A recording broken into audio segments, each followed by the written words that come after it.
Listen. You smell something? That saccharine sweet aroma tinged with liquid smoke? It's coming. And I will finish what you started. The McRib. Introduced by McDonald's in 1981 and available only intermittently, What'd you say this was again? the McRib has achieved a cult-like following for the fast food giant, even spawning online locators to allow you to know when it's going to be available in your area. It's made by pressing chopped pork seasoned with salt and sugar into a rib-shaped mold, cooking it, covering it with a sticky barbecue sauce, and then shoving it into a sandwich with pickles and onions. My goal? To take everything we love about the McRib and turn it up to 11 by starting with high-quality ingredients and using a lot of good technique. Looks like Daddy's bringing home the barbecue. We're going to maximize flavor and texture, unlocking its full McRibbiness and letting it evolve into its better, most perfect form. I'm calling it the Ribby McRibface. Now I'm going to come clean with you. This is not a simple weeknight project. This is going to take you a full day Sunday to complete. You're going to be cooking indoors and outdoors. But I promise you this, it's going to be a real fun day and your family is going to love you by the end of it. Let's get started. We're going for real deal sweet and savory barbecue here, and that starts with a good rub. We're using a third cup of paprika, a third cup of dark brown sugar, a quarter cup of kosher salt, 4 teaspoons of ground mustard, 2 teaspoons of ground black pepper, 2 teaspoons of ground coriander seed, a tablespoon of dried oregano, and a tablespoon each of garlic and onion powder. Whisk them all together and we're good to go. Now for the ribs. We're going to use a couple racks of baby backs for their smaller size and lean but juicy texture. I cut them into 4 rib sections.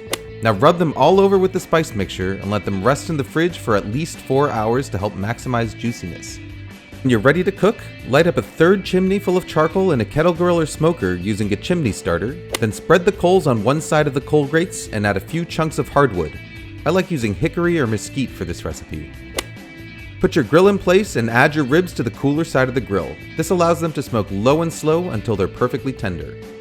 Cover them, then adjust the upper and lower vents to maintain a temperature between 225 and 275 degrees Fahrenheit.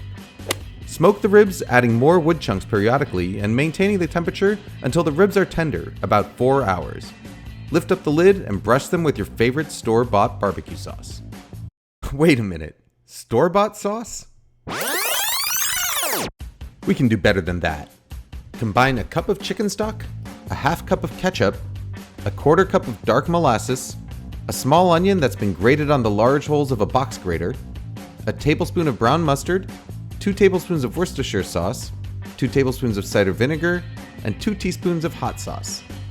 Now add a couple tablespoons of your spice rub to the mix, then whisk it all together and let it simmer until it reduces down into a nice, thick glaze.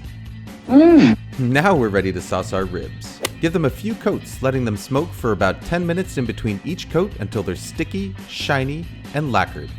Now remember that sandwich? I don't see any bones. That's right, my friend. We gotta remove the bones. They should come out cleanly with just a little twist.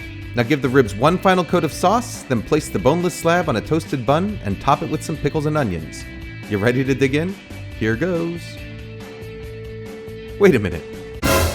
This thing is nothing like a McRib. A McRib is a chopped pork sandwich, not just smoked ribs in a bun. Let's rewind.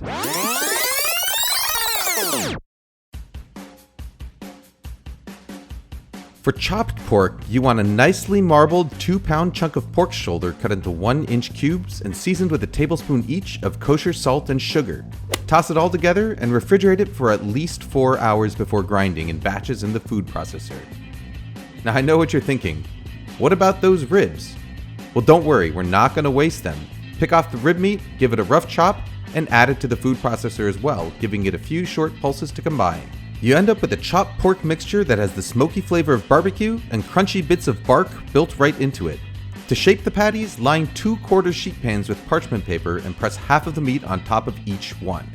Fold the parchment sheet over and press down, using your hands to help form the meat into 2 even 9 by 9 inch squares. Transfer to a cutting board and cut through the parchment paper to form individual patties. Now it's time for another trip outside. Light up a gas or charcoal grill to high heat, then place the chopped patties over direct heat. Sprinkle the ribs with extra spice rub and cook flipping them a few times to promote even browning. Give them a final brush of sauce, toast some buns, and we're ready to construct. Place the patties on the buns, add some pickles, and...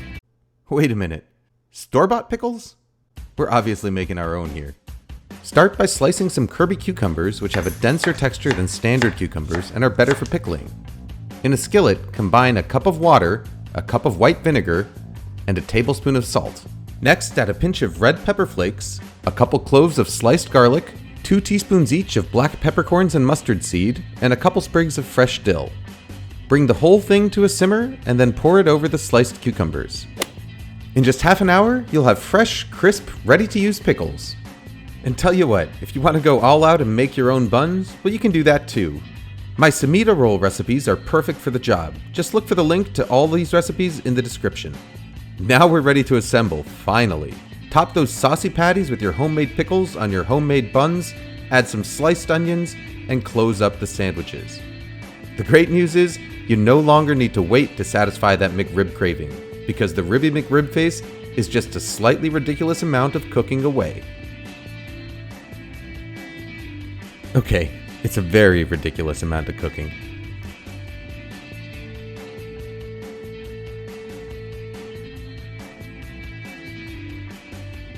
Mmm.